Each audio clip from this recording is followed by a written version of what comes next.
నా కుమారుడా, నా కుమార్తె, నాకే ఎందుకు శోధనలు వస్తున్నాయి అని ఆలోచిస్తున్నావా? అయితే హఠాత్తుగా శోధనలు వస్తే వచ్చినప్పుడు ఏమి చేయాలో తెలియడం లేదా? అయితే నా మాటలు విను. మీరు శోధనలో ప్రవేశించకుండునట్లు మెలకువగా ఉండి ప్రార్థన చేయుడి. కాబట్టి నీకు శోధనలు వచ్చినా రాకపోయినా మెలకువ కలిగి ప్రార్థన చేయడము మాత్రము మర్చిపోకండి. ప్రార్థన వలన ఎన్నో శోధనలు తొలగించబడతాయి. దావీదు రాజుకు శోధన వచ్చినప్పుడెల్లా దేవునికి మొరపెట్టేవాడు. కాబట్టి ఎంతో మంది ప్రార్థనల ద్వారా ఎన్నో విజయాలు పొందుకున్నారు.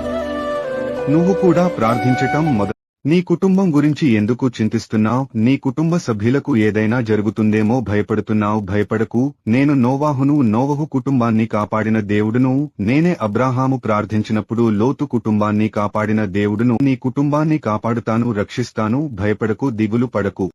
నీ కుటుంబం గురించి ఎందుకు చింతిస్తున్నావు? నీ కుటుంబ సభ్యులకు ఏదైనా జరుగుతుందేమో భయపడుతున్నావు. భయపడకు. నేను నోవహు కుటుంబాన్ని కాపాడిన దేవుడును, నేనే అబ్రాహాము ప్రార్థించినప్పుడు లోతు కుటుంబాన్ని కాపాడిన దేవుడును నీ కుటుంబాన్ని కాపాడుతాను, రక్షిస్తాను. భయపడకు, దిగులు పడకు. నా కుమారుడా, నా కుమార్తె, సింహపు పిల్లలు లేమిగలవై ఆకలిగొనను. యెహోవాను ఆశ్రయించువారికి ఏ మేలు కొదువయే ఉండదు. కాబట్టి నువ్వు ఒకవేళ లేమిని అనుభవిస్తున్నావేమో, అయితే నువ్వు దేవునిని ఆశ్రయించు, నిన్ను ఆశీర్వదిస్తాడు. నువ్వు పట్టు వదలకుండా ఆయనను అడుగు.